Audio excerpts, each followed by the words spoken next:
ntabwo YouTube ari izafungura Ndimbati. Bwana Wihoreye Jean Bosco, nusubira mu buzima busanzwe ukarekurwa rwose bravo.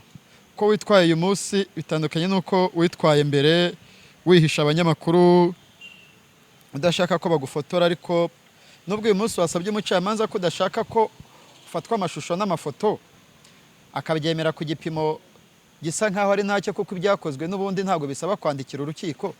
Buriya gufotora umuntu yamaze kuburana no kumufotora mbere ntabwo bisaba kwandikira urukiko, ariko byibura habayeho akantu. So uyu munsi yitwaye neza Ndimbati, yaburanye ibintu bye, ntabwo yagiye cyane mu mizi, ntabwo yongeye kuvuga ko Firdaus ari umukobwa yaguze, ariko nanone yabajijwe impamvu yajuriye avuga ko ashaka kujya kwita ku muryango, kandi koko umugore we ntakora, afite abana bakiri batobe na ziriya mpinja. Witwaye neza, ahasigaye ni akazi k'ubutabera. Ndimbati nifatikanyije nawe muri ibi burimo bitoroshye. Digidigi niyongera kuvuga biriya yavugiye ku rukiko nzabivuga. Njye nari nzi ko ari n'umunyamakuru wa YouTube, ni kuri ntabwo Digidigi nari muzi, ariko wabonaga nawe yabaye umucungagereza adashaka ko Ndimbati afotorwa. None se iyo mujya ku makamera mu bihe bisanzwe kuki muba muzishaka? Ariko hari ikintu njye nabonye gishyashya kivuga ngo 2023 irangamimerere. Watunguwe nkuko natunguwe? Urumva kujya kuvuga ngo habonetse acte de naissance kandi twaraburanaga idahari. Nta muntu bitatungura, nta muntu bitatungura. Twatangiye kuburana idahari, nta nyandiko n'imwe yari, nta.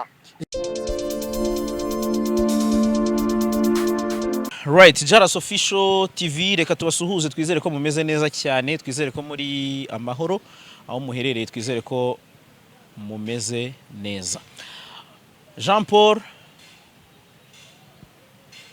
wari mu rubanza rwa Uwihoreye Jean Bosco, umwe mu banyamakuru bahahuriye bisanganya, nkanjye wari uhari nabyiboneye. Jean Paul umenyereye inkuru z'ubutabera, wakurikiranye iby'urubanza rwa Uwihoreye Jean Bosco alias Ndimbati. Jean Paul wakurikiranye iby'uru rubanza kuva rutangiye.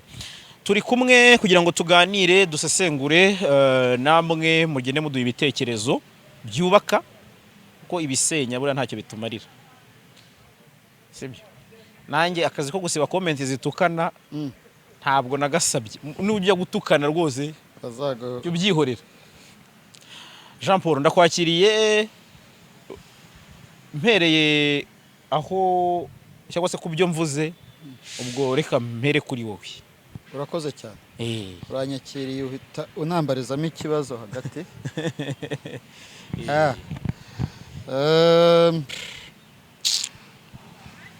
Nyine nuko iyo umuntu avuze ibintu akagaragaza amakosa yagiye akorerwa mu rukiko, agakorwa n'ababizi neza ko ari gukora amakosa,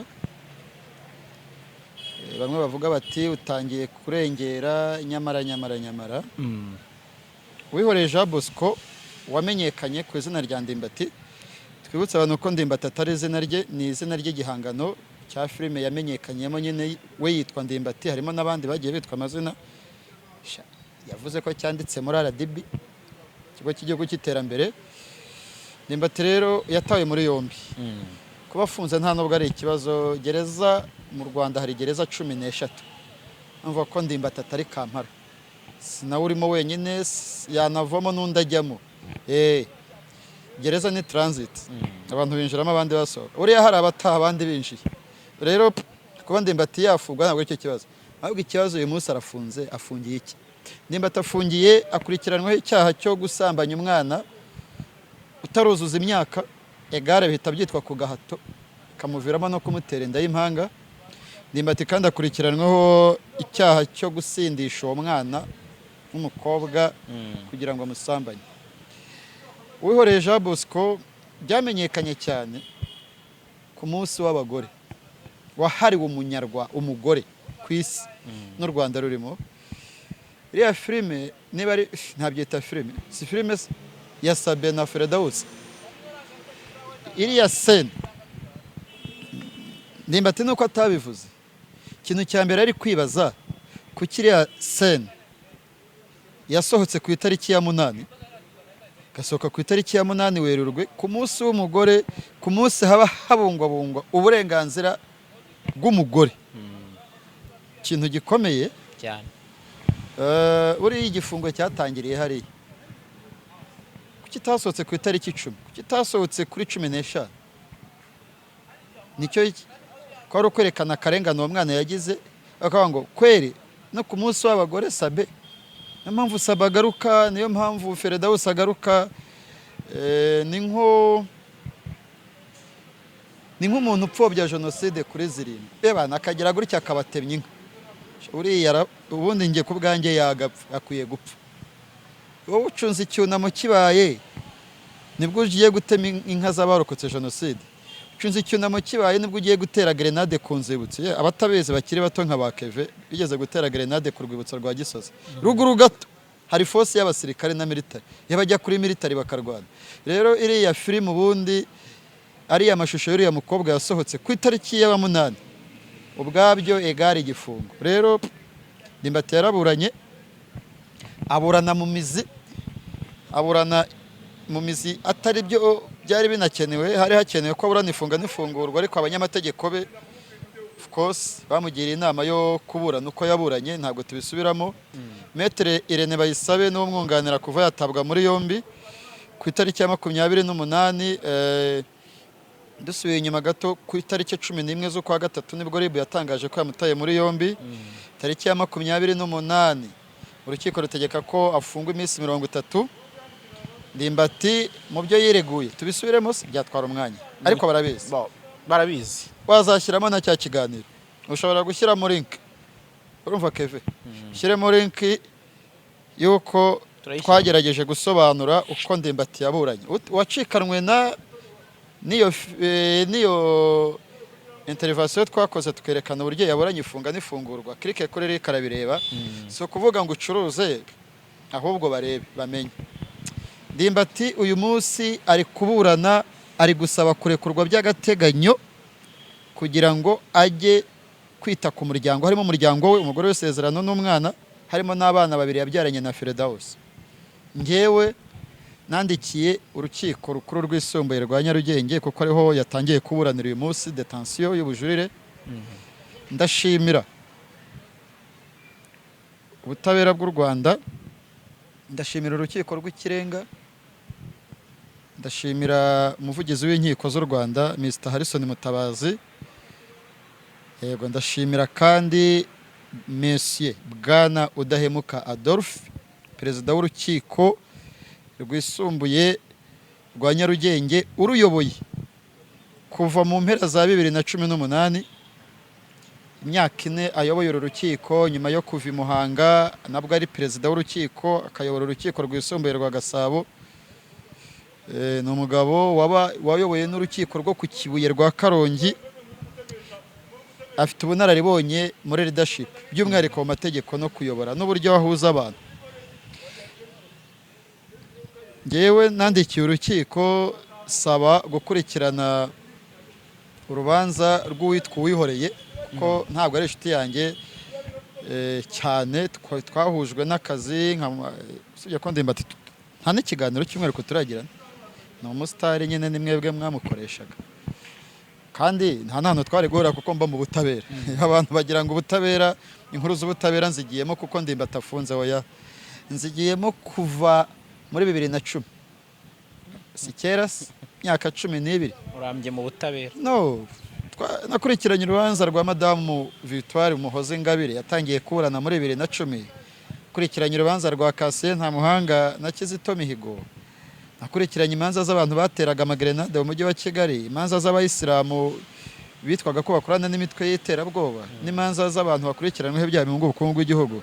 Ariko wenda izo nizo zikomakomeye. Nakurikiranye urubanza rw'uwahoze ari Colonel Tom Byabagamba wambuwe impeta utajyanwe mu kiruhuko cy'izabukuru na General Rusagara. So rero urwa hafi rw'abasirikare rwa ba Mudatsiru, Major Mudatsiru retired.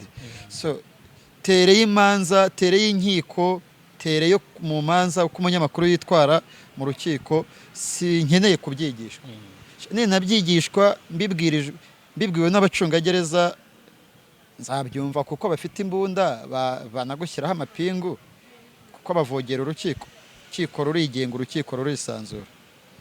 Muze gushyiramo amashusho abadukurikiye barebe uburyo mu rubanza rwa Ndimbati yarashagawe badashaka ko umuntu amufotora. Ariko nashimaga ndi kuvuga ko nandikiye urukiko rwisumbuye rwa Nyamirambo nisunze ingingo ya 71 aho ivuga ko umenyesha perezida w'urukiko w'ifasi urukiko rurimo urubanza ushaka gukurikirana, hanyuma urwo rubanza akaguha uburenganzira ukarukurikirana. Uwihoreye Jean Bosco ninde afite uruhe rubanza? Uwihoreye Jean Bosco afite urubanza rwahawe RDPA 00/186/22 TG Nyamirambo. Bivuze iki? Bivuze ko iyi mibare bishyize muri systeme y'inkiko wahita ubona Uwihoreye Jean Bosco. Iyo tuvuga ngo hari abantu nka gereza iba yafunze urukiko rwarabarekuye, iyo ugiye muri systeme ntubabona. Kubona umuntu ni nimero ya dosiye. Uze kwihangana cya cyemezo kinyemerera gukurikirana uru rubanza kijyemo. Iki cyemezo rero iyo gifite mu buryo buri direct n'umucamanza ufite urwo rubanza system niba afite dosiye ikirego cya Ndimbati nicyo cyemezo kiba kirimo. Rero ngewe siko byagenze. Ageze mu rukiko niba ufite iki cyemezo ni nko gutwara imodoka ufite perimi.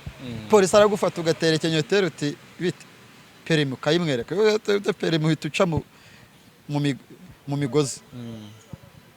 Icyumba cy'urukiko cyari kirimo abanyamakuru, ntagiye kuvuga amazina yabo. Cyari kirimo umuryango wa Ndimbati, harimo umugore n'umwana. Cyari kirimo abakinnyi ba filime barimo uwitwa basanga Digidigi naryo ari izina ry'igihangano, uwitwa muri sinema nka Digidigi, uwitwa muri sinema nka Fofo, umusore cyangwa umugabo uzwi nka Jihad,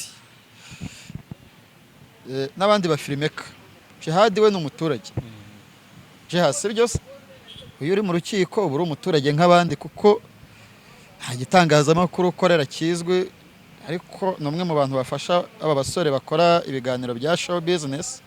Ngewe namumenye bwa mbere b'abakobwa baburaniye mu nzu mberabyombi ya Kimisagara baburana. Bamwe baketswe. Baketsweho? Kare. Bakubise mugenzi wabo bamukorera byafurambi, bamwogosha ahantu hose hari umusatsi, tubivuge gutyo. Ariko nta myanya y'ibanga bakase kuko icyo cyane ntabwo bakirezwe. Nibwo namenye Jihad, ariko nyuma nakubeje no kumubona akorana ibiganiro na mama Vestine, inshuti yanjye. Hi Vestine. Mama Eliane. Neriane. Niba ari uko hari umudamu witwa Vestine na Neriane bakoze kuri Flash. Mama Pasteur Evangelist Eliane. Hi. Bite Belgium. Muraho murakomeye muri Belgique. Ni inshuti yanjye twaramenyanye kubera Jaras. Kugira ngo ntiwakoze umuti. Rero Ncungagereza nafashe kamera turagigirana mu rukiko, bati mucamanza ati mwese hanze. Se mucamanza koko ngewe ko ufite igituma shaka gufata amafoto, umucamanza akaba ari ufite uburenganzira bwose mu rukiko. Mucungagereza ya influence cyangwa se imbaraga ze ziri hejuru y'iz'urukiko. Itegetse ko tujya hanze, arambwira ati rero ati wowe kugira ngo ufotore umucamanza abanza byemeze, naho ubundi icyo gipapuro ufite ntacyo nzi. Ati cya kabiri wigeze wandikira diregiteri wa gereza umusaba gufotora Ndimbati? Namubwira rero wa mugabo we, umuntu abo wa gereza ari muri gereza yageze mu rukiko aba ari uw'urukiko. Niyo mpamvu mu rukiko twandikira urukiko.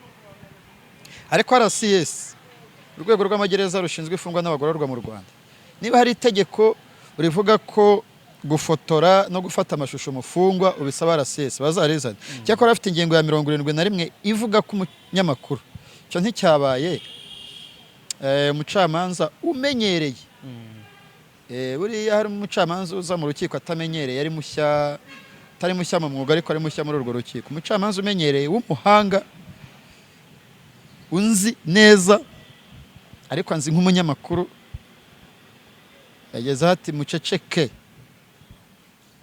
icungagereza anyaka kamera yishyira iruhande rwe n'imbunda ye kuba ngo afata kamera yawe imbunda irakubona ndangije ndamanika avuga nti nyakubahwa perezidante mwemeze ko umucungagereza amfatiye kamera kandi akayifatira mu rukiko akaba afatiriye kamera mubyemeze nta kibazo bafite na nigendera atese yayifashe ntiyayifashe camanza ngo iri hehe ngo yitereke ku meza rwose babyeyi urwego twubaha twemera dukunda rudahari hari ibintu byazamba mu gihugu ni urwego uhereye mu nzego nkuru z'igihugu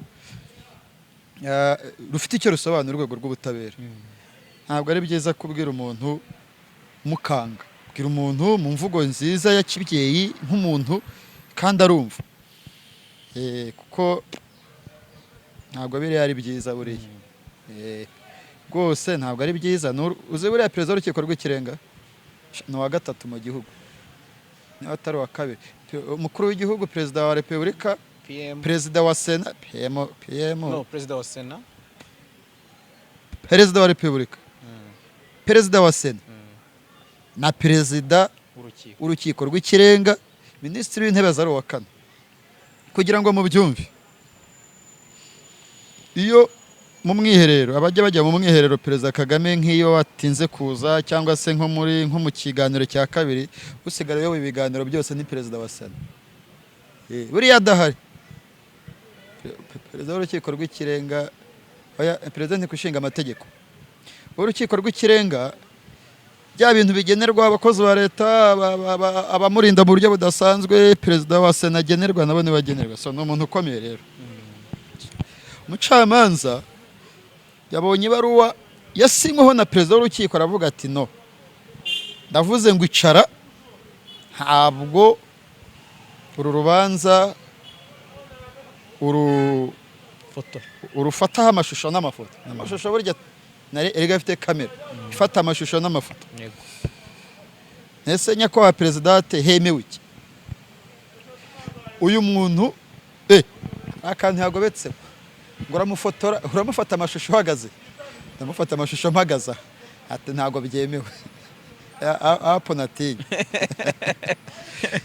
ngo hari angire yari yemewe mbese hari angire umucamanza yari yemewe iwe yavugaga yemewe none se Sankara yaburana uko ibyuma bimufata ntimubizi cyangwa wa mupasiteri uramuzi pasiteri wemeye ko ari we washukashutse Rusesabagina yaramushukashutse ubundi Bibiliya aho ngaho niho nemerera Bibiliya nkaba naremeye kuba umuyoboke w'itorero ryitwa Assemblée de Dieu aho barabikwigisha ukuntu inzoka yashukashutse Rusesabagina paka Kigali arabyemerera ariko yarabyemera nyine aravuga ati aho ntabwo harimo Imana mushukashuka ati aho nta mwuka wera wari uhari abasate aho nta Mana yari irimo rero kuriya uriya mupasitori bamufashe bamujya imbere umucamanza akaba ari umukameramani aba ari nko muri metero 2 n'iz'umucamanza aho yavuze ati barakubeshye kandi uriya abantu bose barareshya mu mategeko kera kabaye umwanditsi w'urukiko aravuga ati ariko yandikiye perezida kandi yamwemereye kandi no muri systeme birimo atoka rero twamaze gutangira iburanisha yanyemereye ahubwo ibitemewe kuko ibyo yanyemereye ntabwo bisaba kwandikira urukiko yemeye ko Ndimbati Alias Ndimbati Uwihoreye Jean Bosco twamufata amashusho iburanisha rirangiye ari mu rukiko hanyuma hanze ngo ahita abo wagereza nyakubahwa Commission General CG Mparizamonda Juvenal, abakozi mukorana nibiba ngombwa muzashyireho umutwe udasanzwe ucunga abafungwa bagiye ku nkiko. Niba reka fatire ku mashusho yasakaye, nushaka uzafata ifoto imwe nka Rusesabagina ari hanze bamufotora bijye muri iki kiganiro. Uburenganzira umunyamakuru afite kuri Rusesabagina urukiko rwabimwemereye, nirwo Uwihoreye Jean Bosco umunyamakuru amufiteho urukiko rwabimwemereye. Umuntu ntiyemerewe gufotora kuri gereza, ariko mu rukiko no mu mbibi zarwo abantu dufotora ni benshi. Rero ariko ntabwo nabarenganya, umucamanza niba adahaye agaciro icyanditswe na perezida w'urukiko, ntaha agaciro umunyamakuru wahawe uburenganzira, why not n'umucungagereza atasuzugura uwo munyamakuru, why not n'umufungwa atasuzugura uwo munyamakuru. Jean Paul ukiri aho ngaho ako karasobanutse, ariko wabiboniye mu himboni, wabonye ari Ndimbati wabisabye ko yagira iyo protection, iryo tangazamakuru ryose rigahezwa, wenda ukabaca muri humye nk'uwabisabye, cyangwa hari amashusho akaba ari amajurano? Oya, ndavuga yego, imboni wabibonyemo. Imboni nabibonyemo nk'umucamanza ku giti cye, mbibonamo ko atahaye agaciro icyemezo cya perezida w'urukiko rwisumbuye rwa Nyarugenge. Niba hari none se ubundi wabwirwa n'iki transfer zaho ziva? Iyo bavuze ngo umucamanza ngo avuye ku rukiko rwisumbuye rwa Nyarugenge agiye gukorera i Karongi, ni nk'iba aba yakoze bati wowe ari we na perezida ninde perezida? Ni uyu nguyu. Okay. None se umunyamakuru yahaye uburenganzira yafashe amashusho cyangwa ntiyafashe? Ntiyayafashe. Okay. Urajya kuba perezida w'urukiko, urajya kuba umucamanza mu rukiko rw'ibanze rwa Kanjongo. Kanjongo urahazi? Ndahumva. Ni muri Nyamasheke. Rero rwose Dr. Faustin Nteziryayo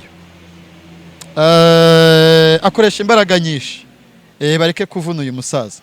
Afite akazi kenshi, nibareke ko azajya kuko ira transfer ni uyisinyeho bwa nyuma. Hari impamvu, hari motifu. Rero nabibonye uwahoze ari minisitiri w'intebe w'u Rwanda Dr. Pierre Damien Habumuremyi, ndumwe mu bagiye mu rubanza rwe, byavuze birumvikana. Hari hemerewe ibinyamakuru bibiri, Umuseke n'Igihe. Hari ibinyamakuru nka 80 kuko ari minisitiri w'intebe uri kuburana. Aravuga ati ariko ngewe ifite ikibazo cy'ijisho, ndwara umutima, depression, aya makamera arambangamiye, ndasaba ko batakomeza kumfotora. Niba bamfotora, niba ntafotora abafotore bikeya, ariko ufite ikibazo. Nteko yagiye kwiherera, iza yanzuye ko noneho waba waranditse waba utaranditse mufotore Dr. Pierre Damien Habumuremyi. Hari hemerewe ibinyamakuru bibiri. Izo baruwa zirahari. Babajije na perezida w'urukiko rw'ibanze niko bimeze. Hari wemerewe witwa Jean Paul Nkundineza n'uwitwa Girinema Philibert. Ariko ye kureba inkuru zanditswe kuri Dr. Habumuremyi zirenze ibyo binyamakuru bibiri. Bivuze ngo icyifuzo cya Damien cyateshejwe agaciro, ubusabe bwe kandi bufite n'ishingiro. Ngewe rwose yambwira ati Jean Paul, fotora amafoto abiri wigendere. Ni nabyo nasabye, dufate amafoto ari kuburana twiyicarire tuze kumufatanya. Ati hoya. Icyo gihe rero niba baburanye bose bareshya, undi se umucamanza bagiye kumbwira ngo ngiye kuzajya sesengura ibintu byo mu nkiko, n'izo access wabonaga zibure, ariko tuju nzajya nandika, nimba uhabwa mbuhabwe, nimbwima mbwimwe, ariko nanditse. Si ngombwa ko uko nandikiye urukiko mpabwa uburenganzira. N'abantu babyumve neza. Si n'itegeko ngo ubwo ngo bavuze ngo umunyamakuru utaranditse ngo reka twandike. Umva, mushobora kwandika muri abanyamakuru 100 hagahabwa 2 cyangwa 3, nanjye ntarimo. Rero kwandika siko guhabwa kuko no gusaba. None se bari wisaba? None se usabye arahabwa? si itegeko. Rero icyabaye ni uko umucamanza yirengagije nkana. Shana ubwa mbere mvuze ku mucamanza, shana ubwa mbere, kandi barabizi kubera yuko abacamanza turakorana. Buriya ngewe nubwo ntafite amasezerano y'akazi, ariko nanjye fatwa nk'umwe mu bakozi bo mu nkiko, kuko nkora inkuru zo mu nkiko kuva ku wa mbere kugera ku wa gatanu. Izindi harya intare ubundi ifite ikiga, ariko ari akantu gacaracare gafata. Intare ishobora guhiga imbogo, yabona agasha gahita igafata. Nanjye rero hari match ya Rayon Sport na APR, hakaba hari urubanza rw'umuntu wapapuye umuntu telefone agafatirwa mu cyuho akajya kuburana. Shanjya mu rubanza match nkabaza ngo byagenze gute, nkareba highlight, nkareba kuri YouTube, ariko urubanza kuri nge nirwo rwa mbere. Kandi impamvu nkunda nahisemo gukurikirana inkuru z'ubutabera n'inkuru zicukumbuye, investigative story, nuko nanga akarengane. Rero uriya mucamanza nta nubwo muzi, ariko nisoma icyemezo cy'urukiko burya hasi bajyaho. Yewe nta nubwo nzamuvuga, nta nubwo mukeneye, kuko yavuze ati abacamanza ntimubafotore. Ariko niba perezida w'urukiko rw'ubujurire, perezida Rukunda kuvuga Regis, amakamera amujya imbere agasoma urubanza, akavuga urubanza ruremereye rwa Rusesabagina, ni kubera iki umucamanza wo mu rukiko rwisumbuye rwa Nyarugenge yavuga ngo ntimufate amashusho n'amajwi?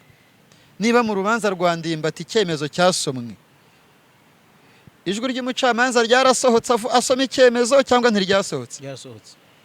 Amategeko agenga abacamanza si bamwe samwe se. Rero biriya yanyegerijeho nkana, anyitendekaho, ariko kwitendeka ku muntu n'ubundi uza akavuga ko wamubangamiye, nawe ibyo aya magambo ndi kuvuga arakubangamira. Kandi ntabwo ari byiza, bihesha isura itari nziza ubutabera biturutse ku ikosa ry'umuntu umwe. Rwose ntabwo ari byiza ku bacungagereza. Utaragera ku bacungagereza ukiri ku mucamanza, hari icyo abantu benshi bavuzeho bati ashobora kuba yaretse gukumira itangazamakuru kwe ari uburyo bwo kwirinda ya pressure. Oya, ntabwo pressure, ntabwo YouTube ari izafungura Ndimbati, nta na pressure afite. Anese afite pressure kubera Ndimbati, ahubwo nubwo yabujije abanyamakuru gukurikirana urubanza rwa Ndimbati ngo abanyarwanda bamenye uko yaburanye, ntibikuraho ko yabonaga amakamera bayakikiye. Yakubujije bien sûr ko kamera urayikikiye ngo mwandike, se twandike ko umuntu yaje mu rukiko, yazanwe mu rukiko. Tunashimira RCS ko yagerageje kuzana Uwihoreye Jean Bosco alias Ndimbati akaza kuburana imbona nkubone mu rukiko. Hashize igihe kinini abantu baza kuri Skype kubera ko ikibazo cya COVID, ariko iyo bisabye urabihabwa. Abo mu minsi iri imbere tuzavugaho urukiko rwanafatiyeho icyemezo, ntabwo bagize ayo mahirwe yo kuza. Turashimira RCS Afande Kamiri ushinzwe, aracyashinzwe transport. Niba hari umucungagereza uzi ko, ariko ikintu kijyanye na transport RCS iri imbere. Umucamanza inteko yatinda, ariko umufungwa aba yahageze mu rukiko kare. Kubera iki? Kubera ko transport iyobowe n'umugabo w'umuhanga witwa Kamiri. Rero ku kibazo cy'uko Ndimbati yageze mu rukiko, ndashimira RCS kandi ndayinenga ko abacungagereza bivanga mu kazi k'umucamanza. Se umucungagereza urajya gufata kamera y'umunyamakuru nkanda? Kuri gereza buriya haba icyapa kivuga ngo kamera ntizemewe, imbunda ntizemewe, si byiza abacungagereza. Niba ubirenzeho bakwake kamera, nibashaka bagiye kuyibika bayiteze cyamunara. Ariko urinjira mu rukiko, ibintu byo kubuza abanyamakuru gufata amafuti n'amakosa akorwa na bamwe mu bacungagereza mu nkiko ni bibi. Superintendent Kagina yagerageje kwitwara neza, nubwo ari we wari uyoboye bikomeye, ari we byabazwa.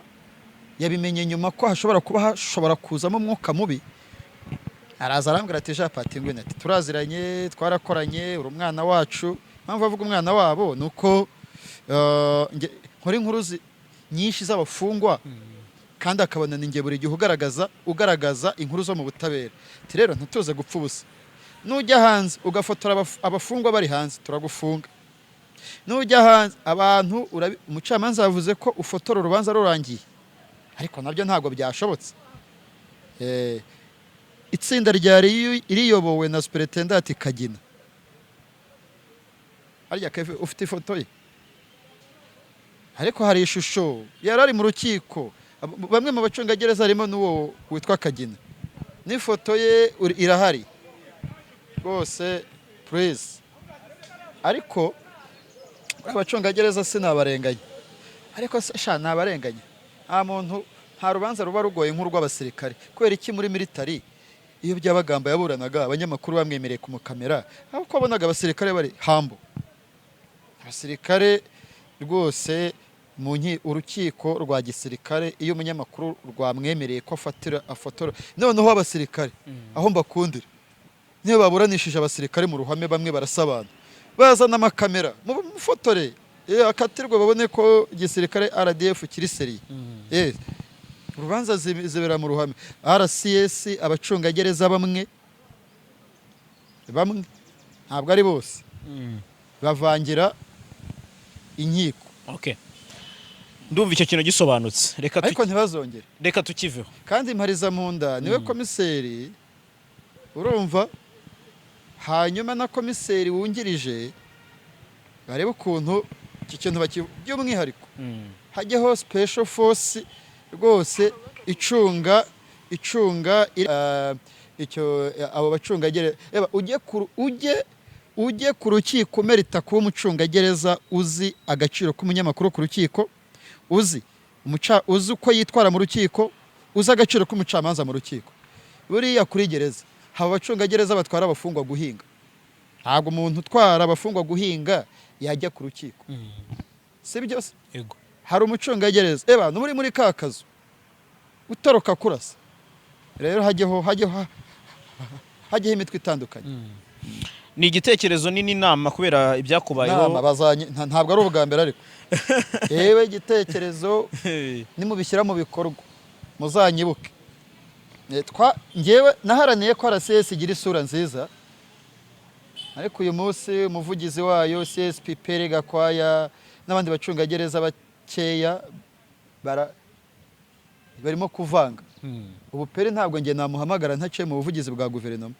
Rwose ndashimira umuvugizi wa guverinoma, iyo ashatse amakuru muri RCS ndamubwira Pere ngo haryo urashaka iki, ntabwo ari amakuru yanjye mba shaka.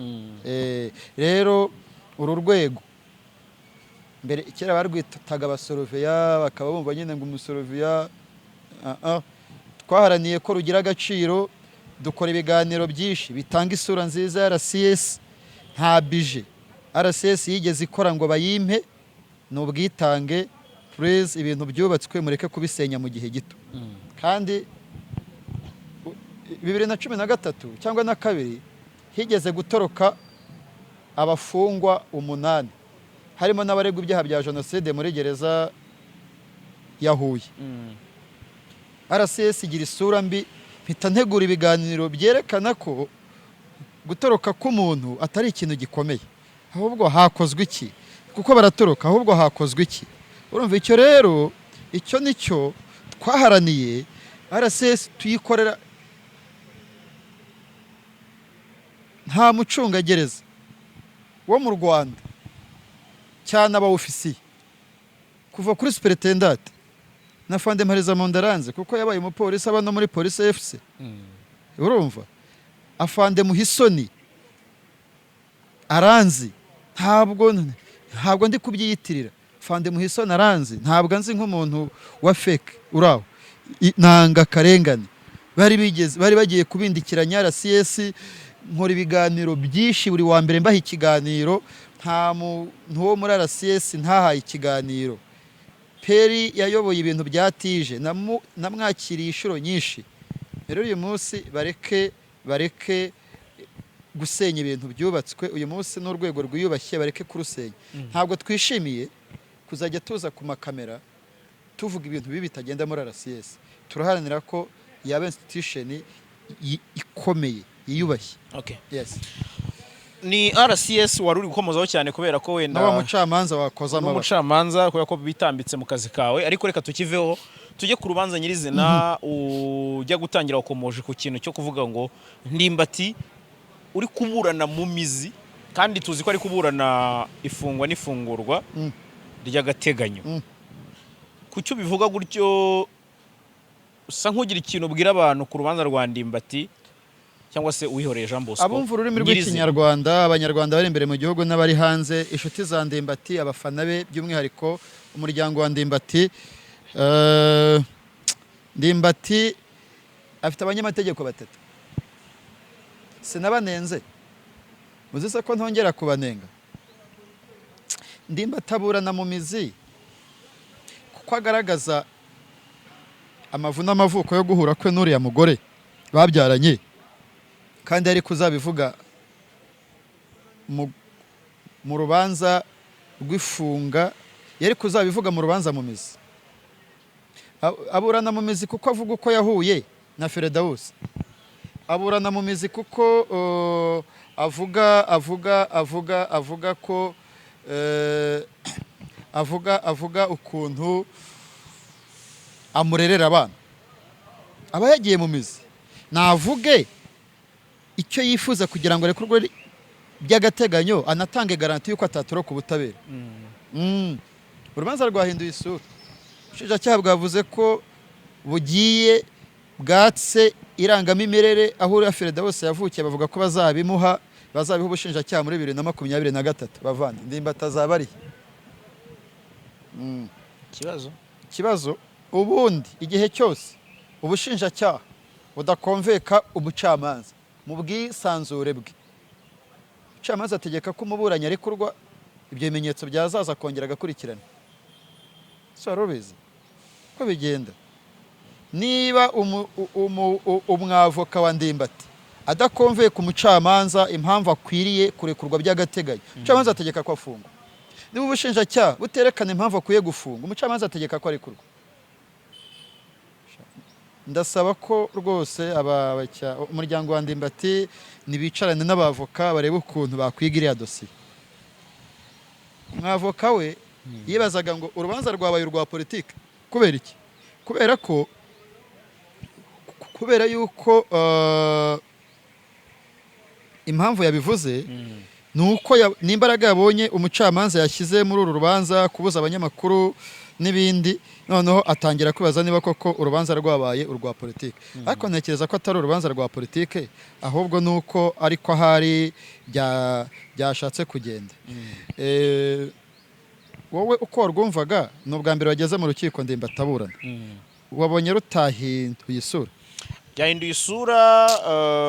Nanjye nabivuze, nanabikoresheje muri title kuko ntago byari bisanzwe, kandi ntabwo ariko hari ikintu kimwe namashiye kurumarika mu byo wambwiye mu kiganiro twagiranye. Ugeze kutubwira ko imanza ari kurazigenda. Ku nshuro ya mbere abantu bagomba kuza ari igihiriri, ku nshuro ya kabiri akaza inshuti n'imiryango, ku nshuro ya gatatu uratubwira uti ntimuzanatungurwe no kubona hari n'abazajya bohereza kuri momo cyangwa bagatelefona bakaba ko batabashije kubona. Natangiye kubibona njye. Wowe wabibonye? Wapu datinya? Natinya sana. Uzi impamvu? Hafunzwe umuntu witwa Ndimbati, kandi yari afite abafana, ntabwo yari afite abakunzi. Abakunzi ni umugore we, abakunzi ni umwana we. Bariya bazamugeraho, ariko bamukatiye imyaka koko ihabwa uwasambanyije umwana utarageza imyaka. Shana bazajya bavuga ngo twakoherereje kuri momo. Bitunguranye se, dutungure umunyamategeko. Tumubaze. Tumubaze ikintu avuga cyose. Byaba byiza bayeri nk'uwa Ndimbati. Ikintu avuga cyose. Singuye Sasimetere Irene bayisabe. Aritaba. Umusaza. Katugerageze turebe. Ariko nanitaba. Metere bayisabe Irene. Nizere ko udatwaye imodoka. Ngewe nitwa Jean Paul Nkundineza, twari turi kumwe mu rukiko. Ndabibona rwose, ndabibona. Mu ijambo rimwe nk'umunyamategeko, ibintu nabonye urubanza rwahinduye isura. detansiyo y'ubujurire ubundi mwari kuba uyu munsi muburana iki? Imyitwarire y'abacungagereza no mu rukiko imbere hagati y'abanyamakuru n'urukiko n'abacungagereza byatanze he sura? Icyo ngicyo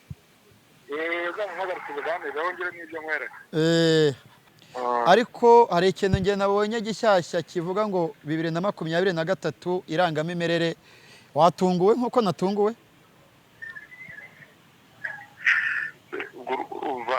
Ruva kujya kuvuga ngo habonetse acte de naissance kandi twaraburanaga idahari. Nta muntu bitatungura. Hatangiye kuburana idahari nta nyandiko n'imwe yari nta. Ikibazo ni uko itanabonetse uyu munsi izaza muri 2023 iyo acte de naissance. Niyo nabonye mugiye kubeshya kubera ko urubanza muri systeme ntayirimo kugera uyu mwanya. Ishobora kwibona ntabwo ibyari ntabwo twari. Reka tuzavugane live. Tuzavugane live. Uri inshuti yanjye kuko duhurira mu nkiko. Ariko sindi muri umuna wawe. None se abametera n'abahinduka nk'ijuru. Ndimbati bamukatiye iminsi 30 y'agateganyo ajya imbere ya kamera 80. Menye umuryango wa Ndimbati arababwiye ati hariya wakoze penalty. Ariko ikindi Kevin nizere ko utabikase. Ahubwo ngerekana nisabire Chief Justice urwego rw'ubutabera ku mugereka mwagiye mushyiraho ingingo y'imari nanjye nkazajya mbonaho shisha kibondo siga mu rugo. Rega turavunika. None se ndajya kurirwa nkubitana inkokora n'abacungagereza ndakubitana inkokora n'abavoka. Urumva ntabwo bishimishije. Ariko umunyarwanda umunyamahanga wumvishije metere bayisabe avugana n'abanyamakuru nuko avuze arabana rezerita. None se aratinya uyu munsi abaye umwere se wampamagara ati ngwino yabaye umwere metere rwose uburenganzira umunyamakuru uri mu kazi yemerewe kwaka amakuru rwose keretse niba utaravuganye nabo cyangwa se niba mu masezerano. Ubundi Ndimbati ku giti cye ntanashaka abanyamakuru by the way. Ntashaka abanyamakuru. Ntabwo abashaka. Nibo bamukoze. Ariko no mustar. Ntabwo ari uwihoreye Jean Bosco w'igisagara cyangwa wahehe. Ni Ndimbati w'umufrimeka ufite itimu nini mushyigikiye. Niba ari ibyo wabureba bamfashe. Ribi kavuga ngo Ribi ributsa abantu bose ko kabaho ko yafashe uwitwa Nkundeneza Jean Paul mwamanuka koko. Onesa nazajya avuga ngo ntimufotora cyakora Ndimbati yagaragaye ari uwihoreye Jean Bosco. Ndimbati aca Ndimbati w'amafavore Ndimbati w'agapenke oya uyu munsi ni uwihoreye. Ni uwihoreye uri kuburana ariko mu by'ukuri tureke na brag tureke no gutebya kuko gutebya ku muntu ufunze ntabwo no gushinyagura. Kandi urabizi ko namaganye n'umugore wa Celestin kubera ko yavugiye ku rupfu rw'umugabo we. Bwana wihoreye Jean Bosco nusubira mu buzima busanzwe ukarekurwa rwose bravo. Ko witwaye uyu munsi bitandukanye nuko witwaye mbere wihisha abanyamakuru udashaka ko bagufotora. Ariko nubwo uyu munsi wasabye umucamanza ko udashaka ko ufatwa amashusho n'amafoto akabyemera ku gipimo gisa nkaho ari ntacyo kuko ibyakozwe n'ubundi ntabwo bisaba kwandikira urukiko. Buriya gufotora umuntu yamaze kuburana no kumufotora mbere ntabwo bisaba kwandikira urukiko. Ariko byibura habayeho akantu. So uyu munsi yitwaye neza Ndimbati yaburanye ibintu bye ntabwo yagiye cyane mu mizi. Ntabwo yongeye kuvuga ko Firdaus ari umukobwa yaguze.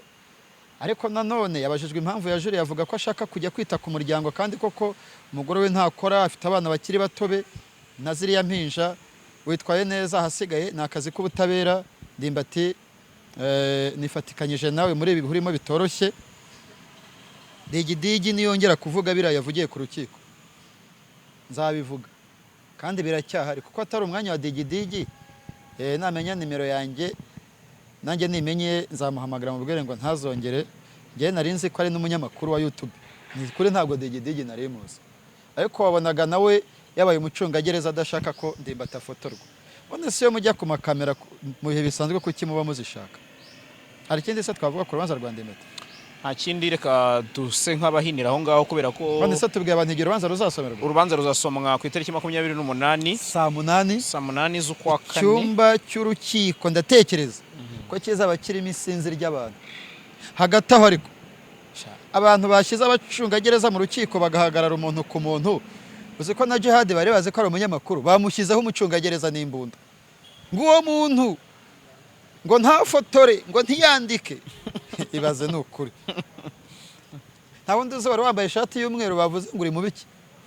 Njyewe ninjye wari wemerewe kwandika nabyo, kandi nabyo ntabwo mbyemera, uburenganzira bwanjye bwabuhungabanyijwe. none urubanza rwa Ndimbati kuko harimo na mineri imyaka 17 rushyirwe mu mihezo, tujye twaka kuri roketi byavuyemo. Naho Maître Bayisabe Irene ntabwo uvuze nabi, uravuze uti attestation de naissance turimo kwaka ntabwo ubundi ntabwo yari ikwiye kuza uyu munsi, kandi icyo tutarakiburanye. Ibiganiro se sakagaruka ngo byacu, ibiganiro byacu nakagaruka. muzungu naguhuza pe. Urakoze cyane. Hari n'igihe ngira ngo ni kimwe mu byo abantu washinjijwe, bavuze ngo ngo ndashaka ngo views. None se ntabuze ko mu Rwanda ari 0 n'ibice 0. Ndimbati ratapore, Imana ikurindira aho uri, iguhe ubuzima n'ubugingo, kandi hangane. Nubwo baba ngo gufungwa n'iby'abagabo, oya, nyine gufungwa bituma utekereza nabi. Pole sana Ndimbati, pole.